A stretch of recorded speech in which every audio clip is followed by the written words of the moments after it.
Good evening and welcome to Hardfire. I'm your host, Joseph DOBRIAN, and welcome to another half hour of news and current events from a libertarian perspective. Tonight we are going to be discussing the subject of taxation, specifically the role of taxation in political economy. And with me tonight to discuss it from Yorkton, Saskatchewan is economist Gary Marshall, and here in the studio with me is economist and diplomat Cameron WEBER, and they are going to present two somewhat differing views of whether or not we need taxation in order to run a government, run a society. I believe it was Oliver Wendell Holmes who said that taxation is the price that we pay for civilization. But Gary, you take a somewhat opposite viewpoint, don't you? I understand that you think we can get along without taxes. Yes, there's when you analyze the costs and benefits of taxation, you can forego the taxation, and government in turn to fund its expenditures can start a program of borrowing, perpetual borrowing. That sounds incredible, but I want to hear how it's done. Well, it's a little complicated, but there is a big problem in current economics, in that an assumption was made a long time ago that taxation is the best means of raising capital for government expenditures. It is not, and there are good reasons as to why. To test the assumption, all one has to do is add up the costs, the financial costs and benefits of taxation. If the costs exceed benefits, then you get rid of taxation. Otherwise, you retain it. Now, we all know that taxation has enormous costs, but what are the benefits of taxation? What's the payoff that surpasses all costs? Well, before I get into that, I just want to make an important point.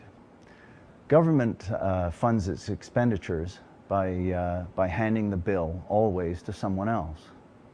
If a government has, say, annual expenditures of $1 billion, then it takes the money from the taxpayer for those expenditures, and that is all the tax-paying citizens and corporations of the nation. If the government incurs liabilities, well, then it's the same taxpayer that's on the hook for those liabilities. So to obtain a proper cost-benefit analysis of taxation, one must look at how taxation affects the financial assets and liabilities of the entire nation. That is, all those citizens and corporations, and not look at how it affects the government. Well, we all complain about it, I know that. Well, there are huge costs in government taxing. So if we look at it from two ways, now suppose the government needs, say, $1,000 for some expenditure. It can tax or borrow the funds. If it taxes, then the citizens and corporations of the nation are out $1,000. Now, if it borrows the funds, and under two conditions, from U.S. residents and in U.S. currency only, then the nation's debt will rise by $1,000. But so will the nation's assets, because those people, the bondholders that lent the $1,000, will now have an IOU from the government for that amount. And if the government were to borrow $100 to pay to its U.S. resident bondholders, then the nation's debt will rise by a further $100. But then so will the nation's financial assets, because the new lenders of the $100 will receive a note for exactly the same amount. So if the government were to start borrowing every penny it spends from U.S. residents and in U.S. currency only, then the wealth of the nation would be unaltered in the transaction. A rise in the nation's debts would always be perfectly balanced with a rise in the nation's assets. Therefore, taxation has no benefit, financial or otherwise. In fact, it's all cost and no benefit. Okay, but if the citizen were to support the government through lending, as you apparently suggest, would that be compulsory or would it be voluntary? It's all voluntary. It's done on a market basis. So the government would have to go out into the financial markets and borrow on that particular day at whatever the market rate is offering. Okay. What puzzles me, though, is that this sounds a little bit like a scene from a play I once saw called Life with Father, where the lady of the house buys some extravagant item, and then her husband objects to it, and she says, well, then if you don't like it, take it back and we'll exchange it for something else. And he says, but I'm still out $100. And she says, well, but if you take that item back, they're certainly not going to charge you $100 for it if you exchange it for something else. You see, it's a little hard to follow for me.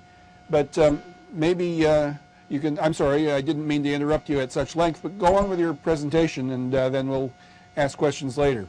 Okay, well, the people will argue that the IOU handed out by the government, the bond, is essentially worthless, that it has no value. Now, what backs that IOU are the assets of the nation, that is, of all the citizens and corporations. And what would happen to those assets were government to abolish taxation and begin borrowing all of its expenditures? Well, two important obligations will now come into play. One, that government will now have a capital charge. If the borrowing rate is 7%, then the government will have to earn at least that on some public venture. And number two, that the government will have to face the nation every time it requires funds. So they'll have to go out into the marketplace and they'll learn very quickly not to maltreat the banker for fear funds will be cut off. Now, these two obligations will create a revolution in how government operates. The cost of government would certainly contract. There will be wasteful expenditures will certainly decline rapidly, as the government must meet the borrowing rate on any public venture. There will be no more subsidies to favored individuals or persons. There will be no more tax collection. There'll be far less corruption, and there will be far fewer and much smaller government departments. There will be far greater controls on enduring expenditures, and there will be the use of service fees to curb the abuses of public resources. In a government with annual expenditures of, say, $300 billion, $100 billion in savings could easily be obtained. And what would happen to the other side, to all the assets of all the citizens and corporations? Well, taxation is a deterrent. It deters one from doing what he would normally do where there's no taxation. So if you abolish taxation, there will be a lot more economic activity. There'll be no taxes to pay. There'll be no papers to file. There'll be no taxes in the prices of goods. There will be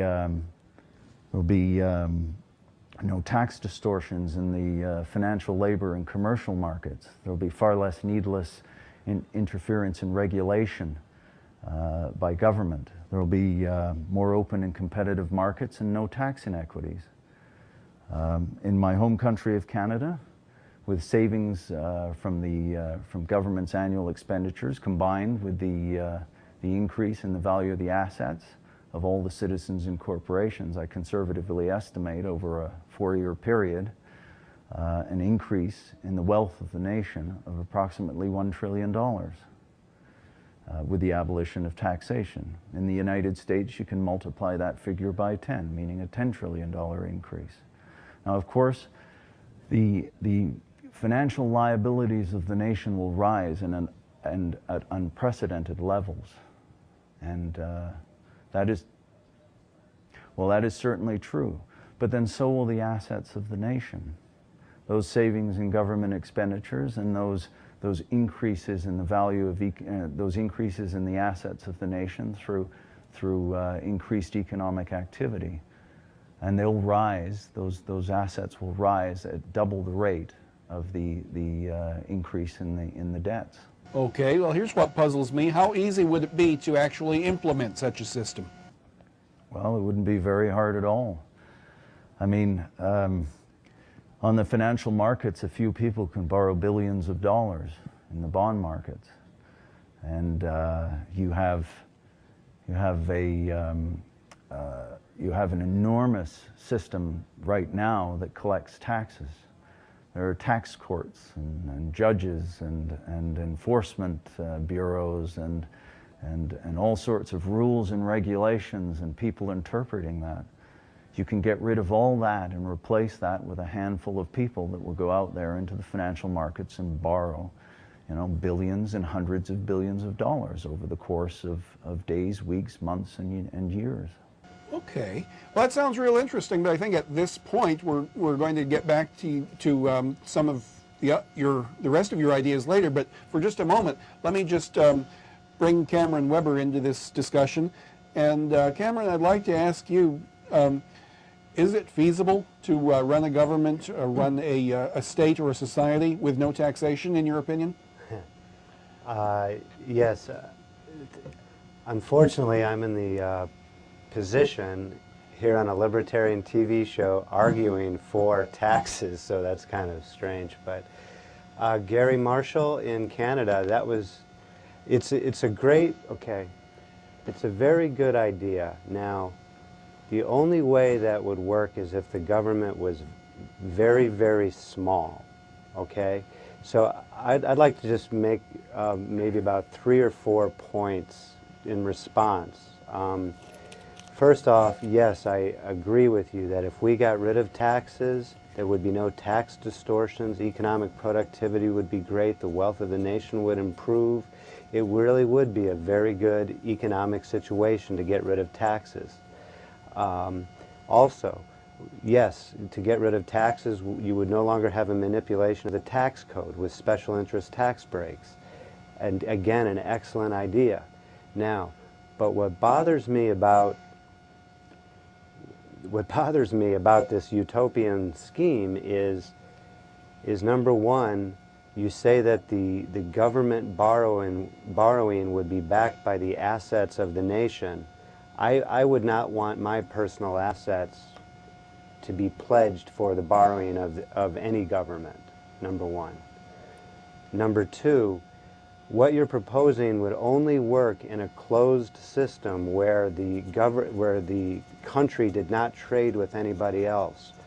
When you have a currency which is not backed by the ability of the government to tax in order to pay for its debt, the currency of that government will decrease in value over time, and the purchasing power of the citizens will go down. So the people in that country will be able to buy less and less over time in the world market.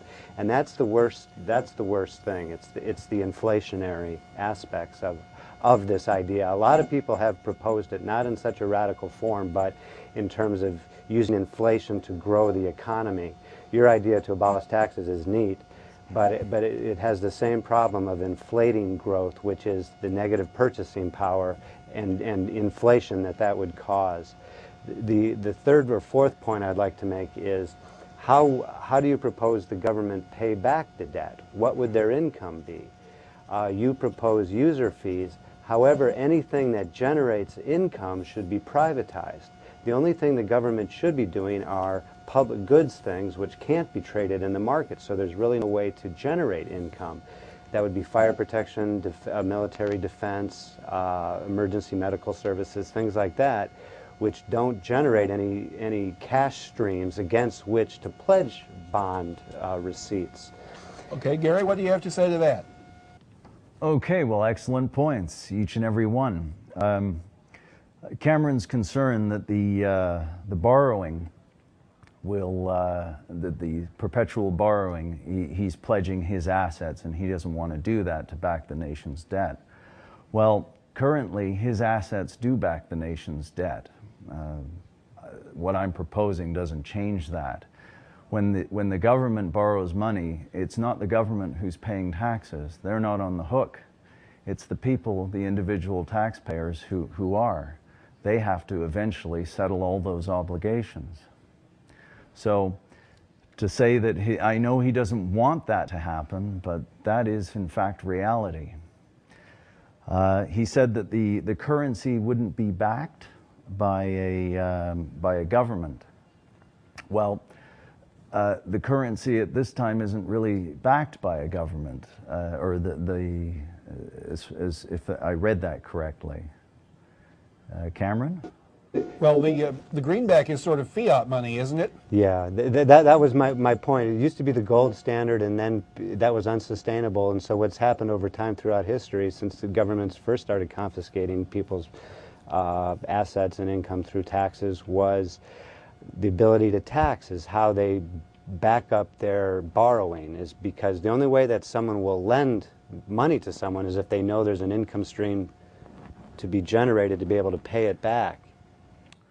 Well, if one were to look at how a bank operates by borrowing huge amounts of money and lending out huge amounts of money. It is, and it makes its money on the margins. Now, the nation or the government would be borrowing huge amounts of money, and it would also be expending huge amounts of money.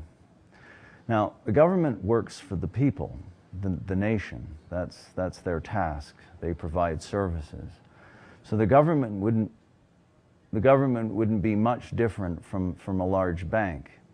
And what will happen is the returns will go to the public. The huge returns that the massive government bank will generate will go to the public. So this is the increase in assets for the nation. How can those returns be guaranteed, though? Yeah, how does the government pay back the interest on the debt? Oh, okay, well, it borrows the interest. Well, in fact, you'll find that most things are Ponzi schemes, but in this instance, the government, you're concentrating on the government. It's not the government that's paying back the debt, it's the nation that's paying back the debt. And how does a bank pay back its depositors? Well, it never does. I mean, depositors change, they come and go. But what the bank does is it always has new depositors. So each one will be paid off individually, but as a whole, the number of depositors it has grows and grows and grows, as do the amounts of those deposits. Now, when the government the returns from this operation go directly to the people. So the people benefit in having a large and growing economy. They benefit from that, and they also benefit from great control over the government's expenditures. Okay, but let me interrupt you there, Gary, and let me ask you this question. As I understand it, the difference between what a bank does and a Ponzi scheme is this. The bank will borrow and then borrow further to pay off the original investors. That's true. But in the meantime, they're investing that money in actual productive enterprises. They will buy stock, they will buy real estate, they will buy other money-making operations. In a Ponzi scheme, no, that money just goes into Mr. Ponzi's pocket, and he then spends it on expensive cigars and champagne and dates with hookers. And then leaves the country. Which is basically what the government is going to do when it goes out and prosecutes illegal wars and fun stuff of that sort. Isn't that about right? Well, that's correct. But the government is making investments. It's just that at this time we don't really know the value of those investments because the government takes money. It doesn't justify what it takes. The money just arrives, whether we like it or not. So the government, we don't know really how much it needs to provide the services that the nation requires.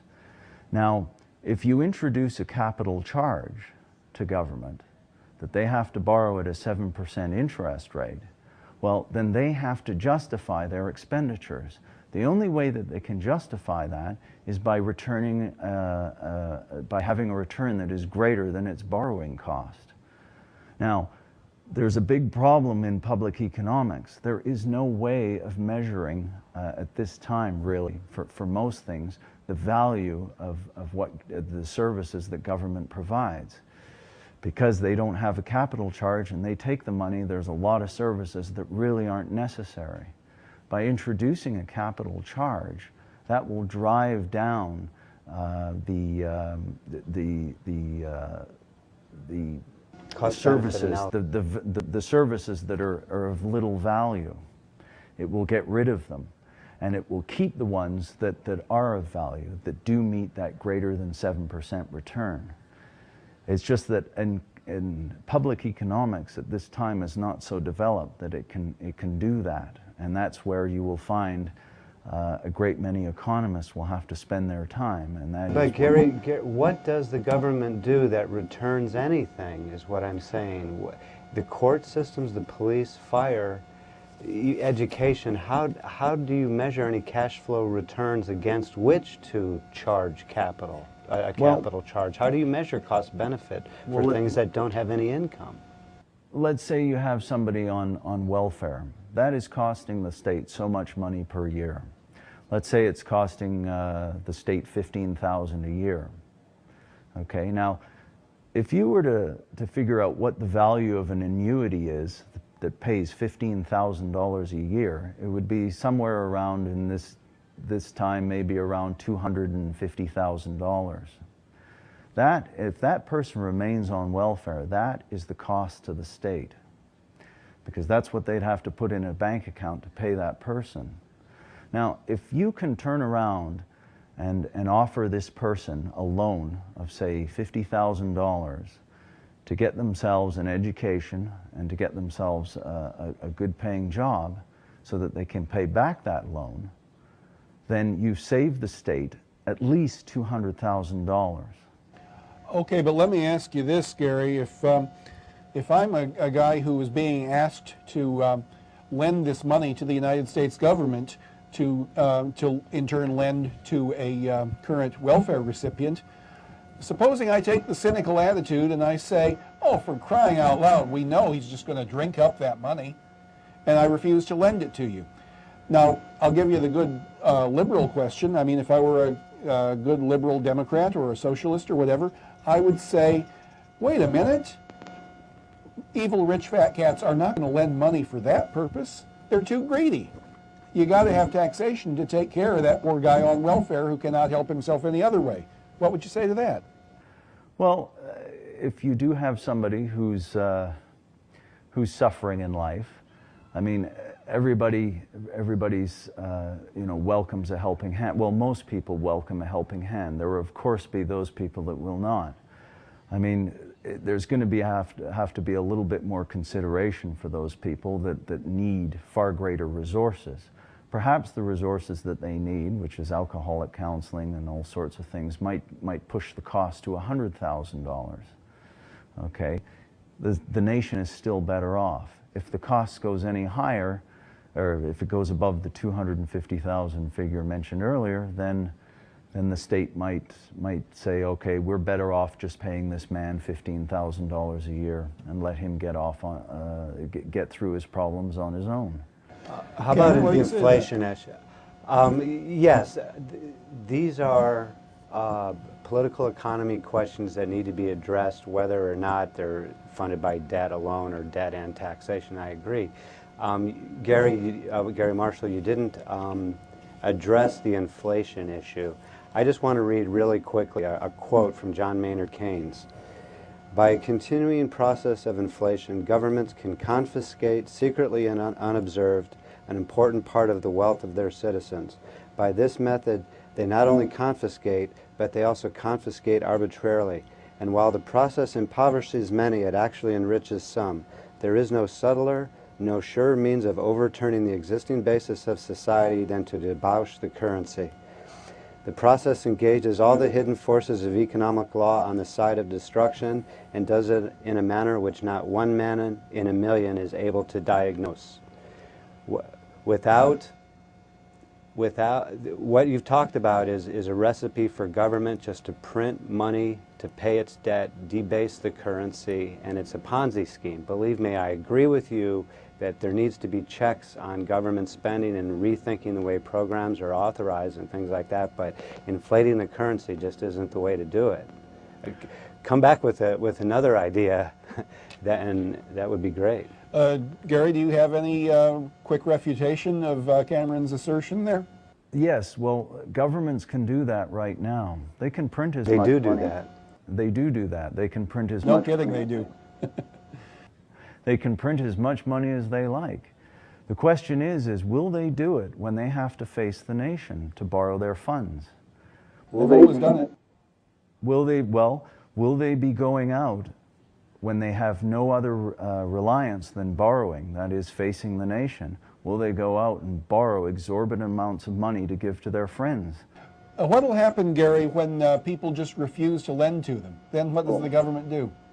Well, there's always going to be somebody who's willing to lend. It just depends at what rate. If you have a reckless government who's borrowing all sorts of money and expending it on the most worthless of ventures, there's going to be few lenders out there. People will not lend to that. One, they won't like it as a citizen of that nation, and two, they won't like it as to see where things are going. So eventually, would I have the right to break President Bush's legs if he doesn't pay up? Well, it's not so much George Bush, it's your fellow citizens and corporations that won't pay up. That's a lot of legs to break. Well, if George Bush doesn't pay up, then you replace him and you get somebody who will. And you will have, the nation will have a far greater amount of wealth with which to do that. All businesses and all businessmen and all people have debts. And everybody, well, there are a few that don't, but many do. The question is it's not what's the value of their debt, it's what's the value of their assets. Do they have enough to cover those debts? And that's the same with government, with the nation. The nation will have debts, certainly, unprecedented amounts of debt.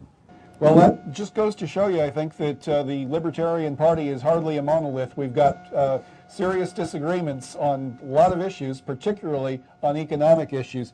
So thank you very much, Gary Marshall, and thank you very much, Cameron Weber, both of you, for a very enlightening evening. I'm Joseph Dobrian. Tune in next time for Hardfire.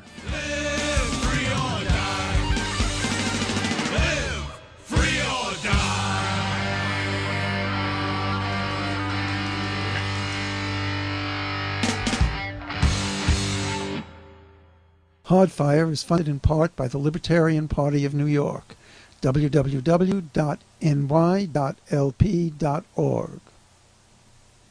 Catering for the cast and crew of Hardfire is generously provided by Da Vincenzo Restaurant, 256 Prospect Park West, Brooklyn, New York, 11215. 718-369-3590. www.davincenzorestaurant.com.